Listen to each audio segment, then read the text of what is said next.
Okay, hello. I wanted to record another video of train related stuff, old stuff. My last video was on that erector set you see sitting over there. This one is on the I had the engine sitting in front of the fireplace, but this one's on the standard gauge Lionel train set from the 1910s, I believe. Alright.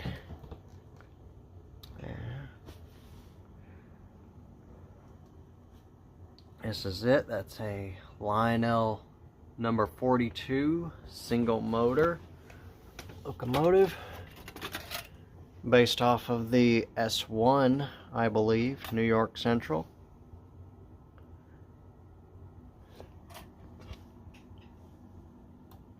It is a really good runner, as I'm sure y'all have already seen in my other videos. And if you haven't, you can go check them out. There's the engine. And let's get a few of these cars out.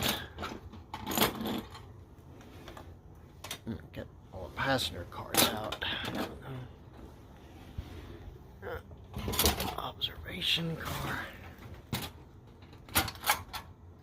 Okay. Now, this transformer also works really well. Cord isn't in too bad of condition to be used, so I still use it with this train. And I've got some track, enough pins to basically get the job done. Just move a few pins around if I need to. And this is just a random caboose.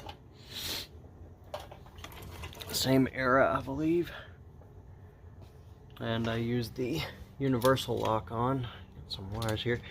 But the cool thing about this set is it shows a feature that Lionel was doing. Ives, I don't think ever did this with their entry-level sets, but take that little screw out of there and try not to lose it. The cool feature is that these cars have little seats in them, and I believe it was Manoil or Barclay at the time. Those companies, they were making little lead and I think cast iron figures. Some of them were in seated positions like passengers that you could use with these trains, where you could take them and you could set them inside the cars and have whole passenger train loaded with people. Can't really get in there super well. My camera doesn't do so good at in dark spaces, but you can kind of see those seats. But I've got it all packed away in this really old trunk. Same time period ish, I would say. And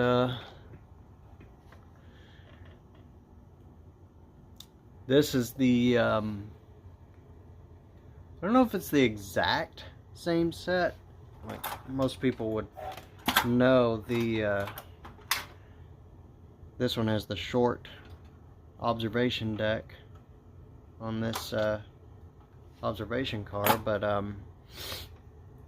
the earlier Lionel pre-war sets, their O gauge and standard gauge line, had a photo of a kid on the box, and that kid on that box was Joshua Lionel Cohen's son, and his son was sitting there with his hands basically showing this train set, an identical one, set number or whatever, offered by the Lionel company, his father. And so ever since I saw that artwork, that photo used on all of his early pre-war set boxes, I wanted to own that set with that engine, these cars. But the difference between that and this one is I have the shorter observation porch on the observation car. I prefer that. I don't really care that the one that is, you know, out to like here or whatever, gigantic, I don't really care that that car is you know, a lot more valuable.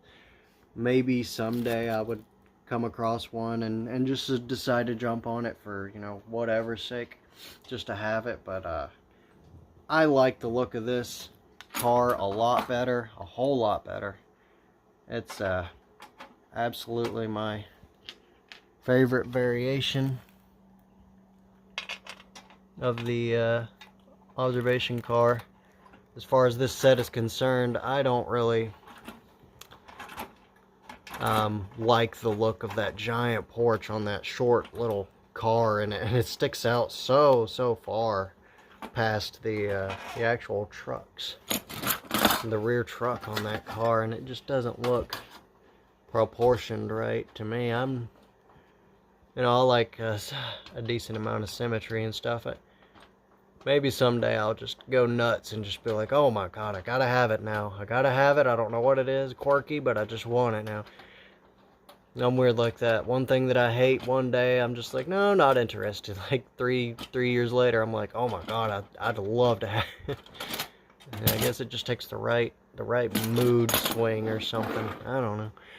But this one runs really good. I want to get the railings, the little stanchions and stuff. I want to get the bells. I think it came with 2 bells, a whistle on that end.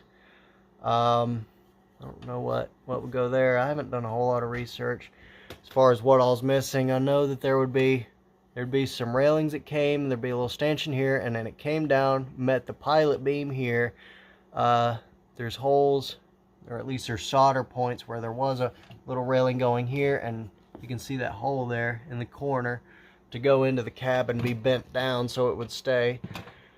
It's missing that stuff. The headlight is not original. It was a later pre-war headlight that I took a tin can, like a food can, and some snips, and I cut that and formed it into what would look almost like an original period headlight, just kind of primitive looking, and aged it a little bit, and just, you know, it accomplishes the look, because finding parts for these I haven't had a whole lot of luck with anyways these days.